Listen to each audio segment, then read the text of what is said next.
பூனைக்குட்டி வெளியே வந்துருச்சா? நீங்க முன்னால சொன்ன சாவர்கர் சங்கர் யாருக்கா பேசுறாரு புரிஞ்சு போச்சா?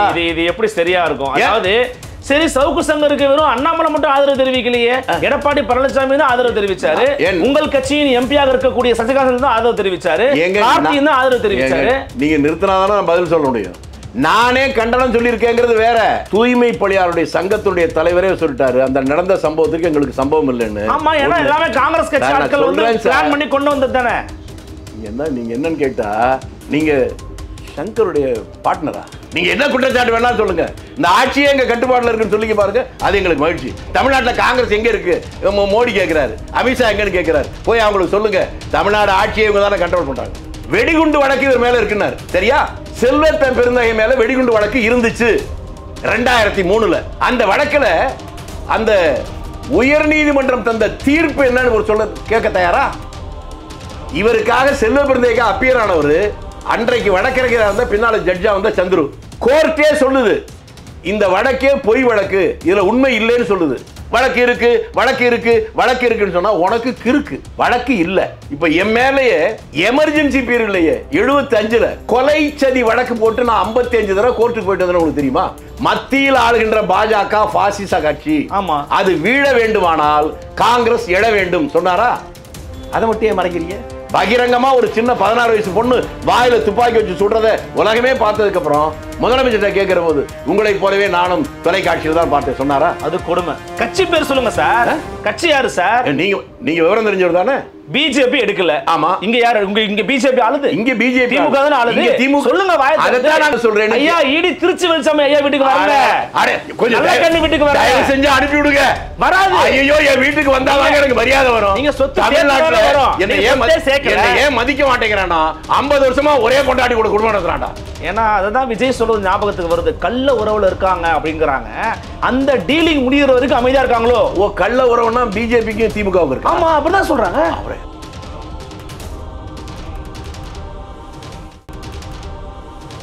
Nemathi Property Management. Contact 7667008999. அன்னை பர்னிச்சர்ஸ். அன்னை திருமண சீர்வரிசை பொருட்கள், டிவி, ஃபிரிட்ஜ், வாஷிங் மெஷின் உள்ளிட்ட 200க்கும் மேற்பட்ட பொருட்கள் அடங்கிய திருமண சீர்வரிசை ரூபாய் 99,000 மட்டுமே. தமிழகம் முழுவதும் இலவச டோர் டெலிவரி. தொடர்புக்கு 7550014440 9345044044. ஃபோர்த் எஸ்டேட் தமிழ் நேயர்களுக்கு அருள்மொழிவர்மனின் அன்பார்ந்த வணக்கங்கள். இது உங்கள் ஃபோர்த் எஸ்டேட் தமிழ் வழங்கும் பெருதும் பெருதுகள் நிகழ்ச்சி. இன்றைக்கு நம்முடன் இருக்கிறார் காங்கிரஸ் பேரியக்கத்தினுடைய மிக முக்கியமான ஒரு தலைவர்கள் ஒருவர், மரியாதைக்குரிய ஐயா திரு திருச்சி வேலுச்சாமி அவர்கள். வாரங்களோட ஒரு சிறப்பு நேர்காணல். ஐயா வணக்கம். வணக்கம். எப்படி இருக்கீங்க? நலமா இருக்கேன். நாடு தான் நல்லா இல்லை. மற்ற மகிழ்ச்சி உங்களை சந்திச்சதில் முதல்ல இப்போது அண்மை காலமாக வந்து பார்த்தீங்கன்னா காங்கிரஸ் கட்சியும் காங்கிரஸ் பேரியக்கத்தினுடைய தமிழக தலைவர் திரு செல்வ பெருந்தகை அவர்களுடைய பேரும் அடிக்கடி செய்திகளில் ஊடகங்களில் அடிபடுகிறது அப்படிங்கிறத பார்க்க முடிகிறது. குறிப்பாக சமூக ஊடகவியலாளர், அரசியல் விமர்சகராக அறியப்படக்கூடிய திரு சவுக்கு சங்கர் அவருடைய வீட்டில் போய் மிக மோசமான முறையில் ஒரு வன்முறை நடந்திருக்கிறதுன்றதை நம்ம பார்க்குறோம். அவங்க தயாருக்கும் அங்கே தனியாக இருந்திருக்கிறாங்க அந்த நேரத்தில். ஸோ அந்த சம்பவத்துக்கு காரணமாக திரு செல்வ பெருந்தகை தான் அப்படிங்கிறத தொடர்ச்சியாக அவர் வந்து குற்றச்சாட்டு வச்சுக்கிட்டே இருக்கிறாரு. இது தொடர்பாக தமிழ்நாட்டினுடைய திமுக தவிர்த்த எல்லா கட்சிகளும் கண்டன அறிக்கையும் வந்து கொடுத்துருக்குறாங்க.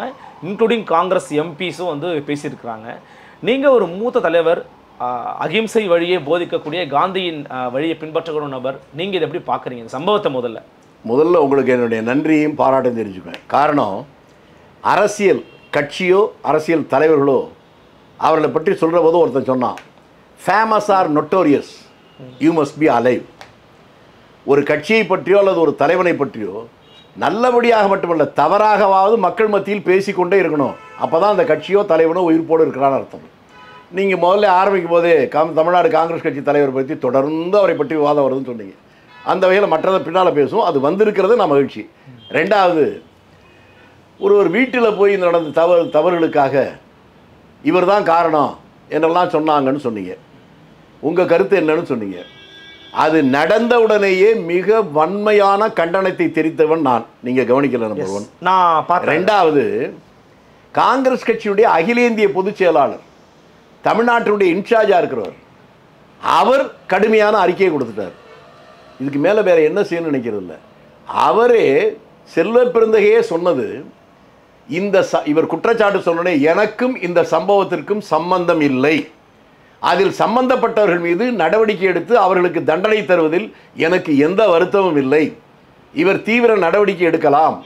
தமிழக காவல்துறையும் தமிழக அரசையும் நான் கேட்டுக்கொள்வது, அதை சரியாக விசாரித்து நீங்கள் நடவடிக்கை எடுங்கள். அது சொன்னதுக்கு அப்புறமும் திரும்பி அவரே சொன்னாக்க, அவர் குற்றவாளி சாட்டி அல்ல, அவரை எப்படியாவது குற்றவாளி ஆக்க வேண்டும் என்கின்ற நினைப்பும் அதற்கான முனைப்பும் அதுக்கு தெரியுது. வெறும் சவுக்கு சங்கர் மட்டும் இதை சொல்லல. தொடர்ச்சியாக இன்றைக்கு தமிழக பாஜக தலைவர் திரு அண்ணாமலை அவர்கள் மிக குறிப்பாக இந்த தூய்மை பணியாளர்கள் விவகாரத்தில் எப்படிப்பட்ட டெண்டர்லாம் எடுத்திருக்கிறாங்க, யார் எடுத்திருக்கிறாங்க விவரத்தோட போட்டு ஊழல் செய்திருக்கிறார், அதற்கான முகாந்திரம் இருக்குங்கிறத ஆதாரத்தோட தெரிவிக்கிறேங்கிறாரு. இதற்கு மேல என்ன சார் வேணும்? இப்போ 2வது தடவை உங்களுக்கு நன்றி சொல்றேன். பூனைக்குட்டி வெளியே வந்துருச்சா? நீங்க முன்னால சொன்ன சாவர்கர் சங்கர் யாருக்கா பேசுறாரு புரிஞ்சு போச்சா? இது எப்படி சரியா இருக்கும்? அதாவது சரி, சவுக்கு சங்கருக்கு வெறும் அண்ணாமலை மட்டும் ஆதரவு தெரிவிக்கலையே, எடப்பாடி பழனிசாமி தான் ஆதரவு தெரிவிச்சாரு, உங்கள் கட்சியின் எம்பியாக இருக்கக்கூடிய சசிகாந்தன் தான் ஆதரவு தெரிவிச்சாரு, கார்த்தியும் தான் ஆதரவு தெரிவிச்சாரு. நீங்க நிறுத்தினாதானே நான் பதில் சொல்ல முடியும். நானே கண்டனம் சொல்லியிருக்கேங்கிறது வேற. நான் என்ன கேட்கிறேன், இவர் சொல்லுகிற அந்த டெண்டர் விட்டது அரசாங்கம். ஆமா, அதுல தவறு நடக்குன்னா அரசாங்கத்தின் மீது தவறு இவங்க சொல்லணும். ஆமா சார், அதுக்கு இவர் எப்படி விடுவாரு? அரசாங்கத்தினுடைய அங்கம் தானே நீங்க. நீங்க என்ன தனியாவா இருக்கிறீங்க? நீங்க அரசாங்கத்துல அங்கம் வகிக்கலையா? நீங்க சொல்றது எனக்கு புரியவே இல்லை. நீங்க ஏதாவது இப்பதான் தூங்கி எந்திரிச்சு வரீங்கன்னு நினைக்கிறேன். தமிழகத்தில் ஆளுவது காங்கிரஸ் இல்ல சார், காங்கிரஸ் இல்ல, திமுக ஆட்சி பண்ணுது. உங்களுடைய ஓட்டும் சேர்ந்துதான் சார் திமுக அது வேற. நீங்க ஓட்டு போடுறீங்களோ அப்ப நீங்க போடல, பிஜேபி போட்டீங்களா சார்? நான் யாருக்கு போட நான் சொல்ல வேண்டிய அவசியம் இல்ல. அப்புறம் நான் ஏன் சொல்லணும் உங்களுக்கு? இல்ல, நீங்க நான் என்ன கேக்குறேன், பிரச்சனை யாருக்கு போட்டு பின் உலகத்துக்கு நீங்க பிரச்சனையை பத்தி பேசுங்கன்னா ஏதோ உங்க இஷ்டத்துக்குலாம் கேட்டுட்டு இருந்தா, அரசாங்கம் ஒரு டெண்டர் கொடுக்குது. ஆமா, அதுல ஊழல்னா அரசாங்கம் தப்பு பண்ணு சொல்லணும். அதை விட்டுட்டு இன்னொரு நபரை சொன்னாக்க அதுக்கு காரணம் நீங்க சொல்லும்ல. நான் சொல்லிடுறேன். அந்த விவகாரத்தில் சம்பந்தப்பட்ட நபர்களாக மரியாதைக்குரிய KN நேரு ஐயாவையும் சொல்றாங்க, அந்த தூய்மை பணியாளர்களே சொல்றாங்க, ஒரு பேட்டி கொடுத்துருக்காங்க, ஐயா எங்க பேரை போட்டு விட்டு இவ்வளவு நாளா வேலை செய்யற எங்களுக்கு கொடுக்காம வேற யாருக்கோ கொடுத்துருக்காங்க, சவுக்கு சங்கர் பேசுறதால தான் எங்க பிரச்சனையே வெளியே வந்துச்சுன்னு அவங்க சொல்றாங்க. நான் சொல்லல, அண்ணாமலை சொல்லல, நீங்க சொல்லல, அந்த பணியாளர்கள் சொல்றாங்க. ஐயா திரும்பவும் சொல்றேன், உங்களுக்கு அனுதாபப்படுறேன். என்னங்க விவரம் சொல்றேன். சொல்லுங்க. டிக்கிங்கிற ஒரு கம்பெனி அதுதான் கொடுத்துருக்காங்க. அது முதலா இங்க நடக்கல. ஏற்கனவே இவர்கள் டெல்லியில எல்லாம் செஞ்சு அது சிறப்பாக இருக்குன்னு சொன்னதுக்கு அப்புறம் தெலுங்கானாவிலே செஞ்சிருக்காங்க. அதையெல்லாம் பார்த்ததுக்கு பின்னால தான் தமிழக அரசு அவங்களை கூப்பிட்டு கொடுத்துச்சு. சரி, ஒன்னு நான் உங்கள்கிட்ட நேரடியாக கேட்கிறேன், அதை கொடுத்ததற்கான ஒரே காரணம் காலங்காலமாக மனித கழிவுகளை மனிதர்களே கையால் சுத்தம் பண்றது ஒரு அநாகரிகத்தினுடைய வெளிப்பாடு. அதை மாற்றணும்னு அந்த கருத்துல எல்லாருக்குமே உடன்பாடு உண்டு. அப்படி ஒரு சந்தர்ப்பம் கிடைக்கிற போது மெஷினரி மூலமா கிளீன் பண்றதுக்கு தான் இது வந்தது. இதுல என்ன நீங்க தப்பு கண்டுபிடிச்சீங்க எனக்கு புரியல. எங்களை நிரந்தர பணியாளர்களா மாத்துங்கன்னு கோரிக்கை வச்சுக்கிட்டு இருக்கும்போது நிரந்தர பணியாளர்களா மாற்ற முடியாது, வாங்க உங்களை தொழில் முனைவோரா ஆண்டர்பிரனரா மாத்துறேன்னு சொல்லிட்டு மிஷனை கொடுக்கறதா சார் முன்னேற்றம்? இதுவா நீங்க பண்ணக்கூடிய முன்னேற்றம்? அவர் கவர்மெண்ட்டை பார்த்து அந்த மக்கள் கேட்கறாங்க. யாரு? அந்த தூய்மை பணியாளர்கள் கேட்கறாங்க. ஓ, அண்ணாமலை மக்கள், அவர் தான் மக்கள். தூய்மை பணியாளர்கள் கேட்கறாங்க. அந்த பேட்டியை நான் உங்களுக்கு இப்ப கூட போட்டு காமிக்கிறேன். திரும்பி நான் சொல்றேன், தூய்மை பணியாளருடைய சங்கத்துடைய தலைவரே சொல்லிட்டாரு அந்த நடந்த சம்பவத்துக்கு எங்களுக்கு சம்பவம் இல்லைன்னு. ஆமா, ஏன்னா எல்லாமே காங்கிரஸ் கட்சி ஆட்கள் பிளான் பண்ணி கொண்டு வந்தது தானே. நீங்க என்னன்னு கேட்டா, நீங்க சங்கருடைய பார்ட்னரா? இல்ல என்ன என்ன சொல்றதே கேட்காமலே கேள்வி கேட்டுக்கிட்டீங்களே. நீங்க என்ன சொல்றேன், இல்ல ஒரு நிமிஷம் தான் நானும் கேட்கிறேன். நான் என்ன சொல்றேன், எங்களுக்கு சம்பந்தம் இல்லைன்னு சொன்னதுக்கு அப்புறம் நீங்க தான் அதுக்கு என்ன முடிவு? நான் சொல்றேன், நீங்க நடவடிக்கை எடுக்க போராடுங்க சார். ஐயா செல்வப்பெருந்தகை அவர்களோடு பக்கத்திலேயே போய் நின்று பூங்கொத்து கொடுத்து அவரோட புகைப்படங்கள் எடுத்து போட்ட ஒரு பெண்மணி தான் இந்த விவகாரத்தை தலைமையில் நடத்தியிருக்கிறாங்க. நீங்க இல்லைன்னு மறுக்க முடியுமா? ஐயோ, உங்களை நான் என்ன பண்ணுவேன், எனக்கு ஒண்ணுமே புரியல. காந்தியை சுட்டது யாருங்க? கோட்ஸே. கோட்ஸே அதுக்கு முன்னால காந்தி கூட எடுத்த படம் இருக்கா இல்லையா? இருக்கு. ஒரு அரசியல் கட்சி தலைவர்கள் கூட இருக்கிற போட்டோ எடுக்கிறவங்களாம் அவங்களுக்கு வேண்டியவங்க எடுத்துக்கிறதோ, அவர்கள் செஞ்ச காரியத்துக்கெல்லாம் இவர் தான் காரணம் நினைக்கிறதோ, அது உங்களுடைய அறியாமை. இது என்னங்க? அதுக்கு நான் ஒன்றும் தீனி போட முடியாது. அதானி யாரு, மோடி சார்? நீங்க அதானி யாரு? நான் என்ன கேட்கிறேன், உங்களுக்கு புரியுதா? எடுத்தாருங்க. நான் சொல்றது புரியுதா உங்களுக்கு? நடவடிக்கை எடுக்கணும்னு சொல்ல எடுக்கல, அவருக்கு வேண்டியவர் தானே, அவரே சொல்றாரு நடவடிக்கை எடுக்கணும்னு. அதுக்கு அப்புறமா இல்ல இவருக்கு வேண்டியவர்னா நீங்க பிரச்சனையை தீர்க்க பேசல, எப்படியாவது இவரை குற்றவாளி ஆக்கணும் முயற்சிக்கிறேன். அது நடக்காது. அதுல இருக்கிற பிரச்சனை நான் சொல்றேன். நீங்க என்ன பண்றீங்கன்னா, சாவகாசமா அதிகாரத்தின் உச்சாணி கொம்பில் அமர்ந்து கொண்டு நடவடிக்கை எடுங்க. நடவடிக்கை எடுங்க அப்படின்றீங்க. சிபிசிஐடிக்கு போட்டீங்க, பெயிலபிள் அஃபென்ஸ்ல போட்டிருக்கீங்க. 5 மணிக்கு அரெஸ்ட் பண்றீங்க, 8 மணிக்கு பெயில்ல போறான். எதுக்கு சார் நீங்க இதை பண்றீங்க? அதுக்கு பண்ணாமலே இருக்கலாமே நீங்க. திரும்பி திரும்பி உன்னை என்ன பண்றதுன்னு எனக்கு புரியலையே. தமிழ்நாட்டில் ஆட்சியில் முதலமைச்சர் செல்வபிரந்தையா இல்ல நானா இல்ல யாரு சொல்லுங்க? நான் ஒன்னு சொல்லவா?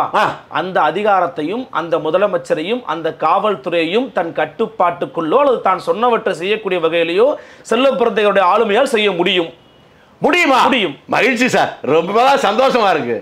திமுக பாரம்பரியமிக்க இந்த கட்சியை, இந்த ஆட்சியை நாங்க நினைச்சா எதுவும் செய்ய முடியும்னு சொல்றீங்க பாருங்க. எங்க மேல உங்களுக்கு எவ்வளவு சந்தோஷமான விஷயத்தை சொன்னீங்க. ரைட், வாழ்த்துக்கள். நீங்க என்ன குற்றச்சாட்டு வேணாலும் சொல்லுங்க, இந்த ஆட்சியே எங்க கட்டுப்பாட்டில் இருக்குன்னு சொல்லிக்க பாருங்க, அது எங்களுக்கு மகிழ்ச்சி. தமிழ்நாட்டில் காங்கிரஸ் எங்க இருக்கு?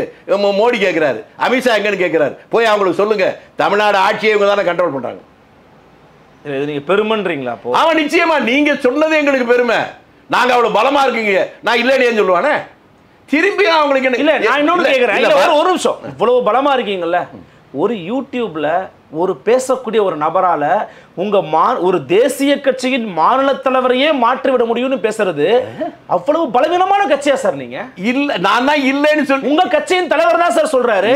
சவுக்கு சங்கர் பேசிய ஒரு சொந்தக்காரர் ஒருத்தர் தலைவரா, அதுக்கு தான் நீங்க பதில் சொல்றீங்க. நான் ஏன் சொல்லணும்? ஆட்சியவே கட்டுப்பாட்டுல வைக்கிற அளவுக்கு நீங்க இருக்கீங்கன்னு இதுக்கு நீங்க பதில் சொல்லுங்க. இதுக்கு தான் சொல்றேன், நாங்க பலமா இருக்கிறோம் நீங்களே சொல்லிட்டீங்க. அது உண்மையா பொய்யா? சவுக்கு சங்கரால செல்வபிரந்தையை மாற்ற முடியுமா? நடக்கவே நடக்காது. அப்புறம் செல்வபிரந்தை ஆனா அவர் இதுக்கு சொல்றாரு. அவர் அவர் இருக்கிற பொசிஷன்ல ஒரு கட்சியுடைய தலைவராக இருக்கிற போது தான் நினைக்கிற எல்லாத்தையும் சொல்ல முடியாது. சில அவருக்குன்னு சில இருக்கு, மேல்மட்டத்தில் கேட்கிற போது. அதுதான் அகில இந்திய பொதுச் செயலாளர் அதுக்கான அறிக்கை கொடுத்தாரு. நான் சொல்லி முடிச்சிடுறேன், அப்பதான் உங்களுக்கு புரியும். அவர் தெளிவாக இதுக்கு எனக்கு சம்பந்தம் இல்லை, நடவடிக்கை எடுக்குன்னு சொல்லிட்டார்ல. நீங்க கோர்ட்டுக்குள்ள போகணும், அதை விட்டு தெருவில் ஏன் பேசிட்டு இருக்கீங்க? ஏன் பேசுறீங்க? நான் இன்னொன்னு கேட்கிறேன். இன்னும் பெரிய குற்றவாளிங்க மத்திய உள்துறை அமைச்சர் யாருங்க? குஜராத் நீதிமன்றம் இவன் ஒரு கலவக்காரன், இந்த ஊர்ல இருந்தாலே நாட்டுக்கு ஆபத்து, மாநிலத்தை விட்டு வெளியேற்றுன்னு சொன்னாங்களா? அதையெல்லாம் பேசுறது சும்மா எதையாவது பேசிக்கிட்டு கேட்கிறவங்க ஏனையா இருந்தா எருமை மாடு ஏரோப்ளேன் ஓட்டு விவரம் சொன்ன மாதிரி பேசிக்கிட்டு இருக்கீங்க. ஐயா, அதாவது இந்த விவகாரத்தை பற்றி நம்ம பேசும்போது நீங்கள் டெல்லிக்கும் அமித்ஷாவுக்கும் மோடிக்கும் போனீங்கன்னா நானும் தான் இது இருக்கிறேன், நானும் தான் அவங்கள நான் தவறானவன் நானும் தான் சொல்கிறேன். ஆனால் இங்கே இருக்கிற சாவர்கர் சங்கர் ஒரு குற்றச்சாட்டு சொன்னோடனே நீங்கள் தானே சொன்னீங்க அண்ணாமலை ஆதரிக்கிறாருன்னு. அவரையே ஆதரிச்சாரு, அவரை ஏன் பேசுறேன்னு நான் கேட்குறதா போல?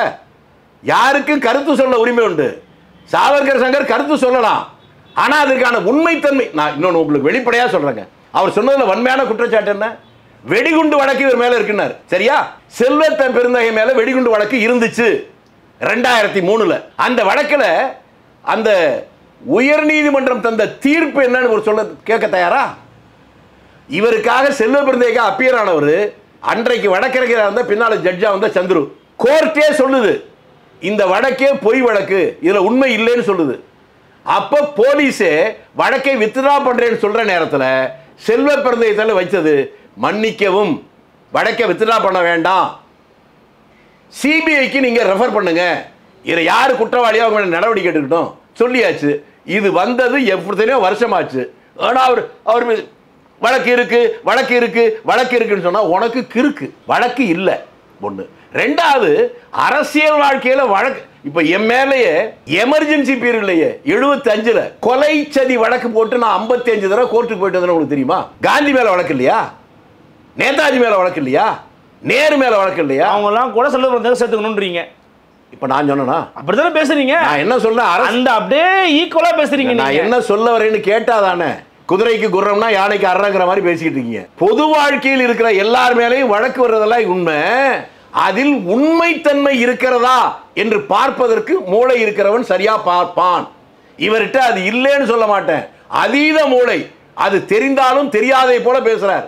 அதுக்கு தான் சொன்னேன், அவர் மீது போடப்பட்ட வெடிகுண்டு வழக்க அதுக்கு அப்ரூவல் மாவட்ட கலெக்டர் கொடுக்கணும். அது தெரியுமா?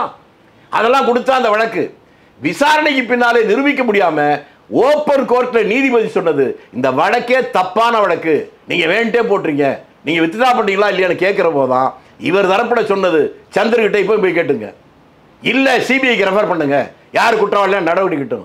என் மேல குற்றச்சாட்டு சாட்டுற போதே நீ சிபிஐக்கு போங்கன்னு சொல்றவர் குற்றவாளியா? எதை வச்சு சொல்றீங்க? நீங்க இஷ்டத்துக்கெல்லாம் பேசுவீங்க. நாங்க ஆமா நான் திரும்பி உங்களை கேட்கிறேன், உத்தரவு புத்ரா சாவர்கர் சங்கர், நீ போலீஸ்லாம் வேலை பார்த்த, உன்னை டிஸ்மிஸ் எதுக்காக பண்ணாங்க? நேர்மையாக வேலை பார்த்ததுக்கா? அதை வச்சுட்டு காசு பண்ணேன்னு டிஸ்மிஸ் பண்ணாங்க. உன்னுடைய அடிப்படையே தப்பா இருக்கு. நீ மற்றவங்க சொல்ற. இந்த கிராமத்தில் சொல்லுவாங்க, ஒரு 5-6 தப்பான பொம்பளைக்கு உட்காந்துட்டு ஒரு குடும்ப பொண்ணு போன, அவன் மூஞ்சியை பாரு, முகரையை பாரு, அவர் நடக்கிற நடைய பாருன்னு. அது மாதிரி ஒருத்தர் நியாயமா ஒருத்தர் எழுந்து வர்றான்னு சொன்னாவே இந்த மாதிரி தப்பான கம்பெனிலாம் ஒன்னா சேர்ந்துக்கிட்டு அவனை டேமேஜ் பண்றதுக்கான வேலையை செய்யறாங்க. அதற்கு பின்னால் இருக்கக்கூடிய சூப்பர் பவர் என்பது பாஜக. அதைத்தான் உங்களுக்கு சொல்றேன். நீங்கள் இப்படி சொல்கிறீங்க, வெளியிலேருந்து ஒருத்தர் பேசுகிறாருப்பா, எங்கள் உத்தமமான தலைவரை வந்து இப்படி தப்பாக பேசுகிறாருப்பான்றீங்க. உங்கள் கட்சிக்குள்ளே இருக்கிற பல நபர்களே அவரை மாற்றணும்னு சொல்லி டெல்லிக்கு போய் உட்கார்ந்த கதைகள் எல்லாம் வெளியில் வந்துகிட்டு இருக்கு. எதுல இல்லை? நீங்கள் எந்த உலகத்தில் இருக்கீங்க? நான் உங்களுக்கு கேட்குறேன். எனக்கு கல்யாணம் ஆகி கிட்டத்தட்ட 50 வருஷம் ஆகும் போகுது. எங்கள் மனைவிட்ட கூட ஏங்க அவருக்கு கல்யாணம் பண்ணி நான் என்னத்தை சுகத்தை கண்டேன். இப்படி யார்கிட்டயாவது வீட்டில் விமர்சனம் இல்லாத வீடு உண்டா? உங்களுக்கு கல்யாணம் ஆயிடுச்சா? ஆயிடுச்சு. மனைவி இருக்காங்களா? நீங்கள் சொல்ல எல்லாத்தையும் கேட்குறாங்களா? சந்தோஷப்படுறாங்களா? அப்பப்போ கோச்சிக்கிறாங்களா இல்லையா? இது ஒரு வீட்டுக்கே பொருந்தும்னா நாட்டுக்கும் பொருந்தும். விமர்சனம் பண்ணக்கூடாது என்பதில்லை, அதில் உண்மைத்தன்மை இருக்கிறதா இல்லையா என்று ஆராய்ச்சி பண்ணுறது தான் புத்திசாலி பண்ணுற வேலை. இதில் இல்லைன்னு வந்துருச்சு இல்லை, அப்புறம் அதை பற்றி பேசுறீங்க. உலகமே ஒத்துக்கிட்ட மகாத்மான்னு சொன்னவர் காந்தி, அவரே அயோக்கியம் தானே ஒருத்தர் சுட்டு கொண்டான். உலகத்திலேயே ஒரு தலைவனுக்கு அதிக ஊர்ல நாட்டில் சிலை இருக்கிறதே அவருக்கு தான். மகாத்மாவுக்கே எதிர் இருக்கிற போது மற்றவர்களுக்கு எதிர்க்க மாட்டாங்க, இருக்கத்தான் செய்வாங்க. அந்த குற்றச்சாட்டுகள் வருவதும் அதை எதிர்கொள்வது, அதை எதிர்கொள்ளுகிற போது அதில் ஒரு குரூர புத்தியோடு எதிர்கொள்ளக்கூடாது. யதார்த்தமாக அதுக்கு நீங்கள் பதில் சொல்லணும், விளக்கம் சொல்லணும், அதில் ஒரு தோழமை இருக்கணும், மனிதாபிமானம் இருக்கணும். அது இருப்பது தான் முக்கியம். அப்படிதான் நான் கருதுறேன். காரணம், நானே அந்த மாதிரி வழக்குகளை சந்திச்சிருக்கேன். 1-2 அல்ல. நான் அதுக்கு தான் உதாரணம் சொன்னேன். எமர்ஜென்சி பீரியட்லே அது யாருக்குன்னு சொன்னா நீங்க சிரிப்பீங்க. நெடுமாறனை கொலை செய்ய நான் சதி செய்தேன், அதான் என் வழக்கு. இதெல்லாம் கடந்து வந்ததுனால தான் எனக்கு அந்த வலி தெரியுது. நீ உங்களுக்கு இன்னும் அந்த மாதிரி கேஸ்ல மாட்டல, ஒன்றுல மாட்டினாதான் உங்களுக்கு உண்மையெல்லாம் புரியும். குறிப்பாக நீங்கள் அண்மையில் கேள்விப்பட்டிருப்பீங்க, தமிழ்நாட்டில் சட்டம் ஒழுங்கு பிரச்சனை, சட்டம் ஒழுங்கு சந்தி சிரிச்சுக்கிட்டு இருக்கு, திராவிட மாடல் என்ன தான் பண்ணுறாங்க அப்படின்ற கேள்வியே பெரும்பாலான பத்திரிகைகள் எல்லாம் எழுப்பிக்கிட்டு இருக்கிறாங்க அப்படிங்கிறத நம்ம பார்க்குறோம். அதில் ஒரு கூறாகத்தான் இந்த சவுக்கு சங்கர் வீட்டில் இந்த மலம் வீசின விவகாரத்துக்கு மறுநாள் வந்து பார்த்தீங்கன்னா சட்டமன்றம் அசம்பிளி ரன்னிங்கில் இருக்கும்போதே வந்து பார்த்தீங்கன்னா நீங்கள் தரமணியில் என்கவுண்டர் பண்ணுறாங்க. எதுக்குன்னா செயின் ஸ்நாச்சிங்காக என்கவுண்டர் நடக்குது. தொடர்ச்சியாக மரியாதைக்குரிய சிஓபி அருண் அவர் IPS அவர்கள் தலைமை ஏற்ற பிறகு நடக்கக்கூடிய 4வது என்கவுண்டர். சார் என்ன சார் நடக்குது தமிழ்நாட்டில்? தமிழ்நாட்டில் என்கவுண்டர் இதுக்கு தான் புதுசாக நடக்கிறது இல்லை. நீங்கள் ஒன்று புரிஞ்சுக்கணும், இந்த பிரம்மா ஆதரிக்கிறீங்களா எதிர்க்கிறீங்களா சொல்லிட்டு அப்புறமா அடுத்த விஷயம் சொல்லிட்டு அதை தான் நான் சொல்ல வந்துகிட்டு இருக்கீங்க, அதை அதுக்குள்ளே குறுக்க போடுறீங்க. அப்போ நீங்கள் என்ன உலகத்தை புரிஞ்சுக்கல. திமுக ஆட்சியில் நடந்திருக்கிற பல தவறுகளை மிக கடுமையான விமர்சித்தவன் மற்றவர்கள் அல்ல, நான் தான். எப்படி காமராஜர் ஆட்சின்னு சொல்லியா உங்க தலைவர் சொல்றாரு? அப்படியா காமராஜர் ஆட்சி நடக்கிறது சொல்லியா? நீங்க உடனே அதாவது நீங்க என்னன்னா அதுதான் முன்னாலே கேட்ட உண்மை போல் இருக்கு. சாவர்கர் சங்கருடைய பார்ட்னர் நினைக்கிறீங்க. கேட்கறதுக்கே தயார் இல்ல, கேட்கறதுக்கே தயாரா இல்ல. அதாவது உங்க எதிர்க்கருத்து வச்சதால நீங்க இன்னொரு தப்பு இல்ல, நான் சொல்றதை கேட்க மாட்டீங்களே. சொன்னது உண்மைதானே, நான் கேட்கறது சொல்றதை கேட்கவே தயாரா இல்ல. Please proceed. அவர் மீது கடுமையான குற்றச்சாட்டு, ஆட்சியுடைய தவறுகளை நேற்று கூட சொல்லியிருக்கேன், ஒவ்வொரு முறையும் சொல்லியிருக்கேன், மிக கடுமையாக சொல்லியிருக்கேன், என்கவுண்டர் பண்ணதெல்லாம் எடுத்திருக்கேன். இதே நீங்க சொல்ற சாவர்கர் சங்கர் வீட்டை தவறு நடக்கிற போது இது மிக மோசமான அத்துமீறல். ஒரு ஜனநாயக நாட்டில் ஏற்றுக்கொள்ளவே முடியாது. ஒரு தனி மனிதன் வீட்டுக்குள்ளேயே பாதுகாப்பாக இருக்க முடியாது என்கின்ற ஒரு நிலைமை வருவது மிக மிக ஆபத்தான போக்கு. தமிழக அமைச்சரவை தீவிரமாக நடவடிக்கை எடுக்கணும். என்னுடைய அறிக்கையில் இருக்கும், என்னுடைய பேட்டியில் இருக்கு. நாங்கள் அதை ஆதரிக்கலையே. எந்த ஒரு ஆட்சியினாலும் உமர் கலீஃபாவுடைய ஆட்சியில் கூட குற்றம் இருந்துச்சு, பொற்கை பாண்டியனுடைய ஆட்சியோட குற்றம் இருந்துச்சு. அது குற்றம் நடப்பது இயற்கையானாலும் அந்த குற்றத்தின் மீது நடவடிக்கையை ஒரு அரசு எப்படி எடுக்கிறது என்பதுதான் முக்கியம். அதனால இந்த தவறுகள் நடந்திருக்கிறது என்பது உண்மை. அவர்கள் மீது உரிய நடவடிக்கையை, உயரிய நடவடிக்கையை அரசாங்கம் எடுக்க வேண்டும் என்று உங்களை விட இன்னும் முனைப்பாக, மூர்க்கமாக என்னை போன்ற காங்கிரஸ்காரர்கள் ஒவ்வொரு நாளும் கேட்டுக்கிட்டு தான் இருக்கும். இல்லை, அதுதான் அந்த சம்பவத்துக்கு அடுத்து நடந்த அந்த என்கவுண்டரை பற்றி நான் கேட்குறேன். தொடர்ச்சியாக நடக்கக்கூடிய 4வது என்கவுண்டர் இது. இவர் பொறுப்பேற்ற பிறகு நான் சொல்கிறேன், அப்போ ஒரு ஜனநாயக நாட்டில் ஒரு அசம்பிளி நடந்துகிட்டு இருக்கும் போது இந்த மாதிரி ரொம்ப இயல்பா படுகொலை நடத்துறாங்க. இது வந்து ஹென்ரி டிஃபைன் போன்ற மனித உரிமை செயல்பாடு சொல்றாங்க. இது வந்து என்கவுண்டர் இல்ல சார், எக்ஸ்ட்ரா ஜுடிஷியல் கில்லிங் அப்படிங்கிறாங்க. அப்போ இதெல்லாம் பத்தி காங்கிரஸ் கட்சி ஏன் ஒரு இடித்துரைப்பு செய்யாம இருக்கிறீங்க? ஆளுங்கட்சி இங்கிலீஷ்ல எல்லாம் பேசுறாரு சொல்ற மாதிரி எல்லாம் சொல்றீங்க. நான் ஏங்க இந்த உலக வரலாறுலயே கிடையாது ஒரு போராட்ட விவசாயிகள் 1.25 வருஷம் லட்சக்கணக்கான பேர் சேர்ந்து பட்டினியில செத்தான். அதை யார் ஆதரிச்சா? அது யார் ஆதரிச்சா? நீங்க எதிர்த்தீங்களா? எத்தனை போட்டீங்க? நான் எதிர்த்தேங்க. ஏன்னா பிஜேபி எதிர்த்தேன், பிஜேபி ஃபாசிஸ்ட் அப்ரோச் எதிர்த்தேன். நீங்க என்ன பண்றீங்கன்னா அவன்லாம் அப்படி பண்றான்ல நீ நல்லா தானே இருக்க, அவன்லாம் அப்படி செய்யறான்ல நீ நல்லா தான் இருக்கன்றது இந்த கம்பேரிசன் தப்பு இல்லையா? நீங்க என்ன சொல்றீங்க? உங்க வீட்டம்மா உங்களை பத்தி கேலி பண்றதை விட்டுறீங்க, அது என் மேல கேட்கிற மாதிரி தான் இது. நான் முன்னாலே சொல்லிட்டேன், உமர் கலீஃபாவுடைய ஆட்சி வந்தாலும் தமிழகத்தில் பொற்கை பாண்டியனுடைய ஆட்சி இருந்தாலும் தவறுகள் என்பது நடப்பது யதார்த்தம். அந்த தவறுகள் மீது என்ன நடவடிக்கை ஒரு அரசு எடுக்கிறது அதைத்தான் பார்க்கணும். நல்ல நடவடிக்கை எடுத்தால் பாராட்டுவதும், சரியான நடவடிக்கை எடுக்கவில்லை என்றால் அவர்கள் மீது கடுமையான நீ ஏன் ஒழுங்கான நடவடிக்கைகளை கேட்பதும் தான் ஒரு அரசியல் கட்சியினுடைய ஒரு அரசியல்வாதியுடைய வேலை. என்னை பொறுத்தவரையில் நான் அதை தெளிவாக கேட்கத்தான் செய்கிறேன். நான் வந்து தனிப்பட்ட ஐயா திருச்சிவல்சாமி ஐயாவுடைய ரெஸ்பான்ஸ் என்னன்னு தெரியும், அவர் எப்படி பேசுவாருன்னு தெரியும், அவர் எப்படி எடுத்துரைப்பு செய்வாருன்னு தெரியும். தமிழக காங்கிரஸ் கமிட்டி, தமிழ்நாடு காங்கிரஸ் கட்சி என்ன செய்கிறது? காங்கிரஸ் கட்சி இந்த தவறுகள் கேட்டுதாங்க இருக்கு. எத்தனை தீர்மானம் போட்டிருக்கு, எத்தனை அறிக்கைகள் போட்டிருக்கு. நீங்க சொல்ற அந்த வீட்டுக்குள்ள நடந்த சம்பவத்தையே செல்வ பெருந்தை நேற்று கேட்டாங்க சத்தியமூர்த்தி பவன்ல பத்திரிகையாளர்கள் டிவியில. அவர் சொன்னார், வன்மையாக கண்டிக்கிறேன், ஒருவர் வீட்டுக்குள்ளேயே அவருக்கு பாதுகாப்பு இல்லை என்பது வருத்தத்திற்குரியது, உரிய நடவடிக்கையை அரசாங்கம் எடுக்க வேண்டும். இது அவர் சொன்னாரு. வேற என்ன சொல்லுங்கிறீங்க? அதை கண்டிச்சிருக்கிறாரு, நடவடிக்கை எடுன்னு சொல்றாரு. அதுக்கப்புறம் என்ன பண்ணீங்கன்னா நாங்கள் ஆட்சியில் இருந்தால் தான் நடவடிக்கை எடுக்க முடியும். எதிர்கட்சியா இருக்கிற போது ஆட்சியில் இருக்கிற நடவடிக்கை எடுங்கன்னு கேட்கத்தான் முடியும். எடப்பாடி பழனிசாமி இதை சொன்னா பரவாயில்ல, அல்லது சீமான் சொன்னா பரவாயில்ல, அண்ணாமலை சொன்னா பரவாயில்ல, பக்கத்திலே இருக்கிறீங்க. நீங்க சொன்னா செய்யற இடத்துல திமுக இருக்கு, ஆனா எதிர்கட்சியா தாங்க இருக்கிறோம், நாங்க பண்றதுன்ற மாதிரி கேட்குறீங்க. ஐயா நீங்க, நான் முன்னாலே சொன்னேன், உங்க கூட குடும்ப நடத்துற வாழ்நாள் முழுக்க உங்களுக்காக ஒப்படைச்சுக்கிட்ட மனைவியே உங்க கூட ஒத்து போக முடியாதுன்னு. ஒரே கட்சியில் இருக்கிறதே ஒரே கருத்துக்க முடியாது. கொள்ளை கூட்டத்தில் மட்டும்தான் ஓகே பாஸ் சொல்லுவான். ஜனநாயகத்தில் கட்சிக்குள்ளேயே கருத்து வேறுபாடு விவாதங்கள் வருவது இருக்கு. தோழமை கட்சி என்பது பொது நோக்கத்திற்காக தான் ஒரு கொள்கை அடிப்படையில் சேர முடியும் ஒழிய எல்லாவற்றிலும் ஒன்றாக இருந்தால் தனி கட்சி எதுக்கு? ஒரே கட்சியில் இருக்கும். தவறுகளை நாங்கள் சுட்டி காட்டுறோம், நடவடிக்கை எடுக்கணும்னு சொல்றோம். நாங்களே போய் உங்களை துப்பாக்கி எடுத்து சொல்ல சொல்றீங்களா? என்ன சொல்லுங்க, எனக்கு புரியல. நீங்க எப்படி மத்தியில் ஒரு பெரிய தப்பு நடக்கும் நான் எதிர்த்து கேள்வி கேட்டேன்னுங்கிறீங்க, நீங்க போய் துப்பாக்கி எடுத்து சுட்டீங்களா நான் கேட்கறதா? நாம் அதைத்தான் செய்ய முடியும். நடவடிக்கை எடுப்பது ஆட்சியில் இருக்கிறவர்கள் மட்டும்தான் செய்ய முடியும். அவருக்கு தோழமையாக இருப்பதாலேயே அந்த குற்றச்சாட்டுக்கு நான் காரணம் சொல்வது எங்களுடைய குற்றம் அல்ல, அது உங்களுடைய குற்றம்.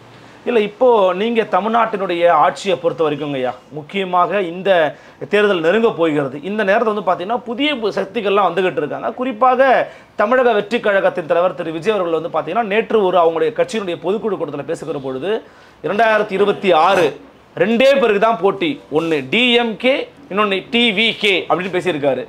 புதிய சக்திகள் வருவது அப்படிங்கிறது உங்களுடைய மதிப்பீடு என்ன, எப்படி பார்க்குறீங்க நீங்க? பார்க்கறதில்ல, அரசியலில் நேற்று வந்த கட்சிகள் நாளைக்கு உருவாகிற கட்சி கூட அதிகாரத்தை நோக்கி தான் அவங்க பயணம் செய்வாங்க. டிவிகே என்பது ஒரு தேசிய கட்சி அல்ல, தமிழ்நாட்டுக்குள்ள இருக்கிற கட்சி. இங்கே தேசிய அளவில் அவருடைய கருத்துக்களை சொன்னாலும் கூட அவருடைய இலக்கு என்பது தமிழ்நாட்டில் ஆட்சியில் இருக்கிற கட்சியை கீழே இறக்கிட்டு அந்த இடத்துக்கு வருவதாக இருக்க முடியும். அதைத்தான் அவர் பேசியிருக்கிறார். அதே பேச்சில் இன்னொன்று சொன்னதை மட்டும் வசதியாக நீங்க மறந்துட்டீங்க. நான் மறக்கல. என்ன மறக்கல சொல்லுங்க. நீங்க என்ன நினைச்சதான சொல்ல முடியும்? காங்கிரஸ் ஓட்டுக்கு வச்சுக்கிறாங்க, பிஜேபி நடிக்கிறாங்கன்னு சொல்லியிருக்காரு. அதைத்தான் மறந்துட்டேன்னு சொன்னேன். எதுக்காக சொன்னேன்னா வசதியாக ஒதுக்குறீங்கன்னு. இப்போ சாமர்த்தியமா மறுக்கிறீங்க. அவர் என்ன இன்னொன்று சொல்லியிருக்காரு, மத்தியில் ஆளுகின்ற பாஜக பாசிச கட்சி, ஆமா, அது வீழ வேண்டுமானால் காங்கிரஸ் எழ வேண்டும் சொன்னாரா? அதை மட்டும் மறைக்கிறீங்க. அவர் தெளிவா இருக்கிறார்.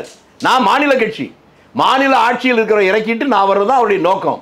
ஆனால் தேசியத்தினுடைய நிலைமை என்னன்னா பிஜேபி பாசிச கட்சி இறங்கணும். அது இறங்கணும்னா காங்கிரஸ் பலம் பெறணும். இவ்வளவு வெளிப்படையா கோனார் மோட்ஸ் மாதிரி போட்டதுக்கு அப்புறமும் உங்களுக்கு ஒண்ணுமே தெரியாத மாதிரி பேசுறீங்க. எனக்கு தெரியுது, ஆனா அதான் கள்ள உறவில் இருக்கக்கூடிய திமுகவும் நீங்க எப்படி எழுச்சி பெற முடியும்? வீழ்ச்சிதான் இருக்க முடியும். பாஜகவும் திமுகவும் கள்ள உறவு. சொல்லாமா உங்களுக்கும் பாஜகவும் கள்ள உறவுன்னு சொல்றதா? நான் யதார்த்தத்தை வெளிப்படையா சொன்னேன், திரும்பி திரும்பி பேசுறீங்க. நான் சொல்லலையா, விஜய் சொன்னாருங்க. அதே நீங்க தாங்க சொல்றேன்.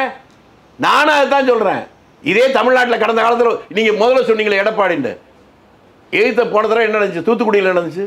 பகிரங்கமா ஒரு சின்ன 16 வயசு பொண்ணு வாயில துப்பாக்கி வச்சு சுடுறத உலகமே பார்த்ததுக்கு அப்புறம் முதலமைச்சர்கிட்ட கேட்கிற போது உங்களை போலவே நானும் தொலைக்காட்சியில் தான் பார்த்தேன் சொன்னாரா? அது கொடுமை, மிக மிக கொடுமையான ஒரு சம்பவம் தாங்க. நான் சொல்றேன், என்ன சொல்றேன்னா, எந்த ஆட்சி உன்னதம் ஆட்சி, நீங்களும் நானும் 2 பேரையும் தமிழ்நாட்டு முதலமைச்சராக வச்சா கூட தவறுகள் நடப்பது என்பது யதார்த்தம். அந்த தவறுகள் நடக்கிற போது அதன் மீது எப்படி நடவடிக்கை எடுக்கிறோம் என்பதுதான் விமர்சனத்துக்குரியது. கரெக்டா வந்தீங்க. ஒரு நிமிஷம், இதுல நீங்க சொன்னதுனால அது டக்குனு கேள்வி ஞாபகத்துக்கு வருது. தூத்துக்குடி துப்பாக்கி சூட்டு படுகொலையை நிகழ்த்தி எடப்பாடி பழனிசாமி ஆட்சியை மக்கள் நிராகரித்தார்கள். சரி, அந்த விவகாரத்தில் சரியான தீர்வை கொடுப்போம் என்று ஆட்சிக்கு வந்து திமுக 4 ஆண்டுகள் ஆச்சு. அருணா ஜெகதீசன் கமிட்டி ரிப்போர்ட்டை வந்து மறதக்குரிய செல்வ பிறந்தகையை சட்டமன்றத்தில் வாட்சி காமிச்சாங்க, நடவடிக்கை சொன்னாங்க. கிரிமினல் ஆக்ஷன் எடுக்க முடியாது நிராகரித்து இதே திமுக அரசு. என்ன பண்ணீங்க? நடவடிக்கை எடுக்காத திமுக ஆட்சியை பார்த்து என்ன கேள்வி கேட்டீங்க? எடுக்கணும்னு சொல்றதாங்க நான் செய்ய முடியும். 4 ஆண்டாவா? நீங்க என்னங்க, நான் இதே நீங்க திரும்பி நான் உங்ககிட்ட கேட்கறேன். கொஞ்சம் முன்னால் என்ன சொன்னோம்? இந்த உலக வரலாற்றே இல்லாத லட்சக்கணக்கான பேரை 1.5 லட்சம் சொல்லி முடிச்சிடறேன். நீங்க அதுக்குள்ள நிறுவ போறீங்க. பலவீனம் வந்தா உடனே கேள்வி இருக்கு எனக்கு. நீங்க அந்த மலையோட ஃப்ரெண்டா? என்ன அண்ணாமலை ஃப்ரெண்ட்னு சொல்லுங்க, சீமான் ஃப்ரெண்ட்னு சொல்லுங்க. உண்மையை சொல்லி நான் சொல்லவே இல்லை. ஏன்னா உங்களுக்கு எதிராக கருத்து அவங்க வச்சிருக்காங்க. இல்ல, நான் என்ன சொல்ல வர்றேன், அந்த தவறுகளை நம்ம சொல்லதான் முடியும். இன்னொன்னு பச்சையா நடந்துச்சு. அந்த விவசாயிகள் ரோட்ல போற போது மத்திய அமைச்சருடைய மகன் தன்னுடைய காரை ஓரமா ஓகி அடிச்சு 7-8 பேர் அப்படியே கொன்னான்ல, உலகத்துக்கே தெரிஞ்சது இல்ல. அதை நடவடிக்கை எடுத்தா நம்ம சொல்ல முடியும். இன்றைக்கு ஒரு நடவடிக்கை எடுக்கல. பகிரங்கமாக யாரு எடுக்காதது? மத்திய அரசு. கட்சி பேர் சொல்லுங்க சார். கட்சி யாரு சார்? நீங்க விவரம் தெரிஞ்சவர் தானே? பிஜேபி எடுக்கல. ஆமா. இங்க யாரு? இங்க பிஜேபி ஆளுது. இங்க பிஜேபி திமுக தான ஆளுது. திமுக சொல்லுங்க வாய். அததான் நாங்க சொல்றோம். 7 பேர் மேல குண்டாஸ் போட்டீங்களா? ஏன் சார் குண்டாஸ் போட்டீங்க கேளுங்க. நாங்க தமிழ்நாட்டுல நடக்கிற தவறுகளை திமுக ஆட்சி சரி செய்யணும், நடவடிக்கை எடுக்கணும்னு சொல்றோம். ஆனா மத்தியில் இருக்கக்கூடிய பாஜக ஆட்சியை மட்டும் குறை சொல்ல, இங்க இருக்கிற தவறுகளையும் கேட்கிறோம். ஆனா நீங்க என்னன்னா தமிழ்நாட்டில் இருக்கிறவர்கள் மட்டுமே பேசுறீங்க, மத்திய அரசு தவறை பற்றி அந்த பக்கமே வரமாட்டீங்க. அப்படின்னு ஒரு பிம்பத்தை நீங்க உருவாக்குறீங்க. நான் உருவாக்குறேன். ஒரு பிம்பம், ஒரு நரேட்டிவ் பண்றீங்க. உங்க கேள்வியில ஒரு கேள்வியாவது மத்திய அரசு தவறை பத்தி ஏதாவது வந்திருக்காது? நான் மாநில அரசுல இருக்கிறேன். ஒரு நிமிஷம் சொல்றது கேளுங்க. நான் தமிழ்நாட்டுல இருக்கேன். ஏன் தமிழ்நாட்டுல எனக்கு பக்கத்துல நடக்கிற பிரச்சனையை பத்தி நான் உங்கள்ட்ட கேள்வி கேட்டுக்கிட்டு இருக்கேன். நீங்க என்ன பண்றீங்கன்னா, தம்பி இங்க நடக்கிறது கேளு, 10 தெருத்துல ஒரு பிரச்சனை இருக்கா பத்தி இங்க எழுங்குறீங்க. இப்பதான் வழி வந்திருக்கீங்க. சொல்லுங்க, சொல்லட்டுமா? சொல்லுங்க. இங்க மெட்ராஸ்ல வெள்ளம் வருது, சாக்கடைச்சு ரோடு போச்சு, போராட்டம் பண்ற போது இது மெட்ராஸ் பிரச்சனை தான் சொன்னா அவன் அறிவில் கொஞ்சம் குறைபாடுன்னு அர்த்தம். நான் அப்பவே ஒரு பேட்டியில் சொன்னேன், பேசின எல்லாரும் இப்படி சொல்லிட்டு இருக்கிற போது, நல்ல தமிழில் ரொம்ப நூற்றாண்டுகளுக்கு முன்பாக சொன்னா நீர் மேலாண்மைன்னு சொல்லி. ஆமா, பக்கத்தில் இருக்க காஞ்சிபுரத்தில் மழை பெய்ஞ்சா கூட மெட்ராஸ் பாதிக்கும். எங்கேயோ கர்நாடகத்தில் பெய்கிற மழை காவிரி டெல்டாவை பாதிக்குது. அது மூலம் என்னன்னு தான் பார்க்கணும். அதை விட்டு பக்கத்தில் நடக்குது இதை மட்டுமே கேட்கிறேன். தமிழ்நாட்டில் நடக்கக்கூடிய பல தவறுகளுக்கு மூலமே டெல்லி தான் காரணம் என்பதை விவரம் தெரிந்த எல்லாரும் ஒத்துக்குவாங்க. தமிழ்நாட்டுக்கு தர வேண்டிய நிதிகள்லாம் தராமல் இருந்தால் எப்படி செயல்பட முடியும்? இதெல்லாம் இருக்குல்ல, எல்லாவற்றையும் சீர்தூக்கி பார்த்தால்தான் உண்மை தெரியும். உண்மையை கண்டுபிடிப்பதற்கு நீங்கள் கொஞ்சம் முயற்சி செய்து பொறுமையா பார்க்கணும். அதை விட்டு பார்த்த உடனே ஒரு குற்றச்சாட்டு சொல்லிட்டான்னா நமக்கு உண்மை தெரியாது. இல்லை, எனக்கு என்னன்னா, தமிழ்நாடு அரசை ஒன்றிய பாஜக அரசு நிதி ரீதியாக, கொள்கை ரீதியாக, கோட்பாடு ரீதியாக வஞ்சிக்கிறதுங்கிறதுல துளி அளவு கூட எனக்கு மாற்றக்கத்தில் நான் உங்களோட வந்து நிற்கிறேன். உங்கள் கரங்களை நான் வலுப்படுத்துறேன். ஆனால் ஒன்றிய பாஜகவை கண்டிக்கணும், பாஜக எதிர்த்து பேசணும் அப்படிங்கிற காரணத்திற்காக தமிழ்நாட்டில் உங்கள் கண்கள் முன்னால் நடக்கக்கூடிய அட்டூழியங்களை எல்லாம் பார்த்து கொண்டு சகிச்சுக்கப்பா, அவன் தானே அடிக்கும், சகிச்சுக்கப்பான்னு சொல்றது யாரு சொன்னா? உங்களை மாதிரி ஆட்கள் ரொம்ப சாமர்த்தியமா பேசிட்டீங்க. அதனாலதான் சாவர்கருடைய ஃப்ரெண்டானு கேட்டேன். நாங்க எப்ப சார் நியாயம் சொன்னா 1000 சொன்னா கூட நான் எப்ப சொன்னேன் தமிழ்நாட்டில் நடந்த கொலை, கொள்ளை, கற்பழிப்பு இதெல்லாம் நியாயம் நாங்க யாராவது சொன்னோமா? எந்த உலகத்தில் எந்த மூலையில எந்த ஆட்சியா இருந்தாலும் சட்ட ஒழுங்கு பிரச்சனை வர்றது என்பது யதார்த்தம்னு சொல்லிட்டேன். அதை எப்படி கையாளுகிறான்னு தான் பார்க்கணும். இவர்கள் நடவடிக்கையே எடுக்கலைன்னா எடுக்கணும்னு சொல்றதா எங்களுடைய வேலை. டாஸ்மாக்ல அதை நாங்களே எடுக்க முடியாது. டாஸ்மாக்ல 1000 கோடி ஊழல் முறைகேடுன்னு அமலாக்கத்துறை வந்து சர்ச் பண்ணிட்டு போயிருக்கிறாங்க. பழிவாங்கும் நடவடிக்கைன்னு பேசிக்கிட்டு இருக்குது தமிழ்நாடு அரசும் டெபுட்டி சிஎம்மும் பேசுறாங்க. எப்படி சார் இதை வந்து நீங்க பாத்துக்கிட்டு அமைதியா இருக்கீங்க? அடாடாடா, திரும்பி செலக்டிவ் அம்னீஷியா உங்ககிட்ட இருக்கு. இது என்ன? நான் உங்களை திரும்பி கேட்கறேன். இது என்ன செலக்டிவ் அம்னீஷியா? இப்ப சொல்லி முடிச்சாரா? சொல்லுங்க. ஒரு 7-8 வருஷத்துக்கு முன்னால ஒரு 3 வேன் முழுக்க பணம் திருப்பூர் இந்த டோல் பூத்துல பிடிச்சாங்க. ஆமா. இதெல்லாம் கள்ள பணம் பிடிச்சது நீங்க சொல்ற மத்திய அரசு நிறுவனங்கள் தானே? ஆமா. அது யாருது, என்ன ஆச்சு அந்த பணம்? இதுல யாராவது சொல்லியிருக்காங்களா? சொல்லல. சேகர் ரெட்டி இதே மெட்ராஸ்ல உங்க ஈடி தானே வீட்டுல ரைடு போச்சு. ஆமா. உங்க பத்திரிகையில நீங்களா என்ன சொன்னீங்க? கோடி கோடியா கத்தையா பணம் 2000 நோட்டா எடுத்துட்டு போனாங்க. நீங்க வெளியே வரும்போது கோர்ட் அதுக்கப்புறம் அதே ஈடி சொல்லுது அதெல்லாம் பணம் இல்லைங்க, பேப்பர்னு சொல்லுச்சு. நடவடிக்கை எடுக்கல. இதுதான் ஒரு ஆட்சி என்ன நடவடிக்கை எடுக்குன்னு பார்த்து நம்ம விமர்சனம் பண்றதுக்கு சொல்ற உதாரணம். ஈடியை நான் வன்மையா கண்டிக்கிறேன். இந்த ஈடி தன்னாட்சி அமைப்பாக இருந்தாலும் சார்பாக செயல்படுங்கிறத நான் ஒத்துக்கிறேன். ஆனால் இதுல முகாந்திரம் இல்லாம உள்ள வர முடியாதுங்கறத ஏற்கிறீங்களா மறுக்கிறீங்க? ஏங்க நான் என்ன சொல்றேன்? ஐயா ஈடி திருச்சி வெளிச்சாமி ஐயா வீட்டுக்கு வரல. அட கொஞ்சம் கண்ணு வீட்டுக்கு வரல. தயவு செஞ்சு அனுப்பி விடுங்க. வராது. ஐயோ என் வீட்டுக்கு வந்தாங்க எனக்கு மரியாதை வரும். நீங்க சொத்து தமிழ்நாட்டுல வரும். என்ன ஏன் மதிக்க மாட்டேங்கிறானா? 50 வருஷமா ஒரே பொண்டாட்டி கூட குடும்பம் நடத்துறான்டா. இவனை எப்படி மதிக்கிறதுங்கிறான்? இவன் வீட்டுல ஒரு ஈடியாவது வந்துச்சா? இன்கம் டாக்ஸ் ரைடாவது வந்துச்சா? ஒண்ணும் வரல. இவெல்லாம் எதுக்குடா வெட்டி அரசியல்? ஏன்னா நீங்க அரசியல் பயன்படுத்தி சம்பாதிக்கல, சொத்து சேர்க்கல. அதுதாங்க வராது. ஈடி வராது. என் நண்பனா இருந்தா தயவு செஞ்சு என் வீட்டுக்கு ஈடி அனுப்புங்க. ஏன் செந்தில் பாலாஜி வீட்டுக்கு போகுது? செந்தில் பாலாஜி வீட்டுக்கு ஏன் போகுது? ஏன் டாஸ்மாக் நிறுவனத்துக்கு வருதுன்னா முறைகேடு இருக்கு. திரும்பி இந்த முறைகேடை நான் சொல்லவில்லை, இன்றைய முதலமைச்சர் மு.க. ஸ்டாலின் சொன்னார். அதைத்தான் நான் சொல்றேங்க. ஈடி வந்து முறைகேடு இருக்குன்னு கண்டுபிடிச்சிட்டான்ல. ஆமா. 1000 கோடியோ 5000 கோடியோ 1 லட்சம் கோடியோ சொல்றீங்கல்ல, நடவடிக்கை என்னன்னு கேக்குறேன். நடவடிக்கை நான் எடுக்க முடியுமா? நீங்க எடுக்க முடியுமா? ஈடியை கையில வச்சிருக்க மத்திய அரசு தானே, ஏன் எடுக்கலன்னு கேக்குறேன். உங்க நிலைப்பாடு என்ன? என்ன மாதிரி நீங்களும் தானே கேட்கணும். உங்க நிலைப்பாடு என்ன? நடவடிக்கை எடுன்னு தான் சொல்றேன். செந்தில் பாலாஜி மேல எடுங்க. செந்தில் பாலாஜி இல்ல, யாரு தப்பு பண்ணாலும் எடுங்கன்றேன். நானே தப்பு பண்ணாலும் எடுக்கணும் சொல்றேன். தவறு செய்பவன் யாராக இருந்தாலும் ஆளை பார்க்காதே, அவனுடைய செயலை பார்த்து நடவடிக்கை எடு. நீங்க என்ன சொல்றீங்க? இவன் மேல மட்டும்தான் குற்றம் சொல்லணும், அவனை விட்டணும். அவன் வந்து ஈடி வந்து 1000 கோடி ஊழல் கண்டுபிடிச்சுன்னு சொல்றீங்களே ஒழிய அது மீது ஏன் நடவடிக்கை எடுக்கலன்னு கேட்கிறேன். உங்க கண்ணுக்கு முன்னாலேயே ஒரு மந்திரி வீட்டில் ஈடி ரைடு போச்சு. அவன் ஒரு பேப்பரை தூக்கி போட்டான் பையன், வெளியிருந்து பிடிச்சிட்டு ஓடனான். அதை பிடிச்சி பார்த்தா அதில் ஒரு டைரி இருந்துச்சு. அதில் தேர்தலுக்கு இத்தனை கோடி செலவு பண்ணான், முதல் மந்திரிக்கு இத்தனை கோடி செலவு பண்ணான், அந்த மந்திரிக்கு கொடுத்தான் லிஸ்ட் இருந்துச்சு. ஆதாரம் கைப்பற்றப்பட்டது ஈடி. எத்தனை வருஷம் ஆச்சு? இதுவரை எடுத்த நடவடிக்கை என்ன? எலெக்ஷன் கமிஷனுக்கு சிம்பலுக்காக கோடிக்கணக்கான ரூபாய் ஒரு ஆளுக்கு வந்து கொடுவி கொடுத்தாங்க, கேஸ் போட்டீங்களா? ஈடி தானே போட்டுச்சு. இன்னைக்கு உள்ள எடுத்த நடவடிக்கை என்ன? இதெல்லாம் கேட்கறத விட்டு எல்லாம் யானையை விட்டு சுள்ளரும்புக்கு கண்ணி வைக்கிற மாதிரி சின்ன சின்ன அற்ப விஷயங்களை பெரிதாக பார்க்கிறீங்களே, பெரிய விஷயங்களை வசதியாக மறைக்க முயற்சிக்கிறீர்கள். அது நடக்காது. தமிழ்நாட்டில் நடந்தா கேட்காத தம்பி, நீ தமிழ்நாட்டை விட்டு வெளியே இருந்தா கேளு. நான் எப்ப கேட்காதன்னு சொன்னேன்? அதான் சின்ன சின்ன விஷயத்துல கேட்காது. உங்களுக்கு கேட்காது, அதனுடைய மறைமுகருக்கு கேட்காது. தமிழ்நாட்டு நடவடிக்கை எடுன்னு தான் நான் சொல்லிட்டு இருக்கிறேன். நான் என்னமோ எடுக்க வேணாம்னு சொல்ற மாதிரி ரொம்ப சாமர்த்தியமா திரும்ப பாக்குறீங்க. சின்ன சின்ன விஷயங்களா விட்டுருங்க, அது உங்களால நடக்காது. வேற முயற்சி எடுங்க. என்னை திசை திருப்ப உங்கள யாராலையும் முடியாது. நான் இங்க தப்பு பண்ணாலும் நடவடிக்கை எடுன்னு சொல்றேன். டாஸ்மாக் கடையில் 1000 கோடி ரூபாய் ஊழல் பிடிச்சிருக்கு ஈடின்னு சொல்றீங்க, நடவடிக்கை எடுனா ஏன் எடுக்கலன்னு கேட்டா நான் எடுக்க வேணாம்னு சொன்ன மாதிரி சொல்றீங்க. ஏன்னா அதுதான் விஜய் சொல்றது ஞாபகத்துக்கு வருது. கள்ள உறவுல இருக்காங்க அப்படிங்கிறாங்க. அந்த டீலிங் முடிகிற வரைக்கும் அமைதியா இருக்காங்களோ? ஓ, கள்ள உறவுனா பிஜேபிக்கும் திமுகவுக்கு இருக்கு. ஆமா, அப்படிதான் சொல்றாங்க. இப்ப சொல்லிக்க பாத்தீங்களா நடவடிக்கை எடுக்கலன்னு? அப்ப சந்தேகம் வருது. அப்ப கள்ள உறவு இருக்கு.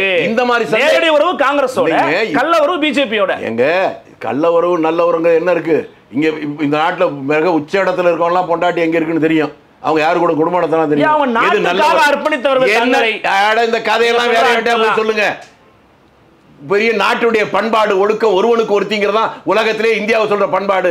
இந்து மத தர்மம், பிறன்மனை நோக்கா பேராண்மை, அதை காப்பாத்துறதா நாங்க இருக்கணும்னு சொல்லிட்டு பொண்டாட்டியை தெருவில் விட்டு ஊர் மேயறது நியாயம் சொல்லிக்கல. நீங்க உங்களை எந்த வகையில் வைக்கிறது? என்ன சார் பேசுறீங்க நீங்க? ஒழுக்கமும் நேர்மையும் தான் உலகத்தையே இந்தியா பக்கம் மரியாதையோடு பார்க்க வைக்குது. அந்த இந்தியாவில் தலைமை பொறுப்புகள் அதுக்கு சரியான பொருத்தமான ஆளா இருக்கணும்ல. முன்னாடி இருக்க தலைவர்கள் அப்படி இருக்கணும்ல. தலைவனே தருதலையை வச்சுட்டு நான் நியாயம் பேசுறேன் எப்படி வரும்? அதை கேள்வி கேட்க கூடாது, அதெல்லாம் பார்க்க கூடாது அப்படின்னா அப்ப நீங்களும் ஒருவேளை புரியல எனக்கு. என்னங்க அதாவது எனக்கு புரியலங்க. ஒருவர் அவருடைய தனிப்பட்ட வாழ்க்கை அல்ல அல்ல அல்ல, பொது வாழ்க்கைக்கு வந்துட்டா தனிப்பட்ட வாழ்க்கை என்பது வேற. இது எல்லாத்துக்கும் பொறுத்துங்க. ஏன் பொறுத்துங்க? திமுகவுக்கு பொறுத்துங்க, அதிமுகவுக்கு பொறுத்துங்க, எல்லாத்துக்கும் தான் பொறுத்துங்க. அத பத்தி பேசுங்க பாப்போம். ஐயே, நாங்க பேசிக்கிட்டு தானே இருக்கிறோம். நாங்க பேசுறோம், நீங்க தான் பேச மாட்டீங்க. அங்கதான் நீங்க நாங்க பேசுறவங்கள நீங்க ஒத்துக்காம நீங்க ஏதோ பேசுற மாதிரி போலியா பிம்பத்தை உருவாக்க பாக்குறீங்க. நீங்க ஓப்பனா சொல்றது மோடியை பத்தி சொல்றீங்க. அப்படி அவர் அப்படிதானா? அப்படிதான் நீங்க சொல்றீங்க. ஏங்க பக்கத்தில் உங்க கேமரா வேணா கேளுங்க. நான் எப்பாவது மோடின்னு பேர் சொன்னா கட்டின பொண்டாட்டிய தெருவில் விட்டு ஊர் மேயறவனெல்லாம் தலைவன் சொல்லக்கூடாது மட்டும்தான் நிறுத்தினேன். உடனே நீங்க மோடின்றீங்களே. எந்த தலைவனாக இருந்தாலும் மக்களுக்கு அவன் முன்னுதாரணமாக இருக்கணும். நான் அதை சொல்றது உங்களுக்கே வருத்தம் இருக்கு. ஆக உங்க மனசுக்குள்ள அதை ஏத்துக்க முடியல. தான் திருடி பிறரை நம்பான் அப்படிங்கிற பழமொழி எதுக்கோ எனக்கு ஞாபகம் வருது. குறிப்பாக நீங்க தொடர்ச்சியா மதுவிலக்கு குறித்து பேசுற நபர், காங்கிரஸ் பேரியக்கும் அதை தொடர்ச்சியா வலியுறுத்துற ஒரு கட்சி. ஆனால் இப்போ வரைக்கும் தமிழ்நாட்டில் கள்ளச்சாராயமாக அங்கும் இங்கும் ஓடிக்கிட்டு தான் இருக்குது. நீங்களே பார்த்துருப்பீங்க, கள்ளக்குறிச்சியில் 66 பேர் மரணம் அடைஞ்சு போனாங்க இந்த கள்ளச்சாராயத்தால். டாஸ்மாக் கடைகளை தமிழக அரசு இழுத்து மூடுவதற்கு காங்கிரஸ் கட்சி ஏதாவது ஆலோசனை சொன்னீங்களா?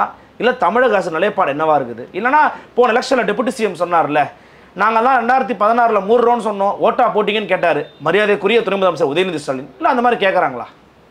நீங்கள் இதை என்ன திரும்பி திரும்பி எங்கன்னு கேட்டிங்கன்னா, நாங்க அதிகாரத்துல இல்லப்பா, என்ன கேட்காதப்பா அப்படிங்களா? ஒரு குறுகிய பார்வையோட பாக்குறீங்க. எது குறுகிய பார்வை? எங்க சொல்ல விட்டா சொல்லுங்க சொல்லுங்க. உங்களுக்கு வயசு பத்தல, உங்களுக்கு தெரியாத விஷயத்தை நான் சொல்ல போறேன், செஞ்சு உங்களுக்கு புரியும். Please proceed. 1970 உங்க வயசு என்ன? நான் பிறக்கல இல்ல. அந்த விஷயத்தான் சொல்ல போறேன். ப்ளீஸ்.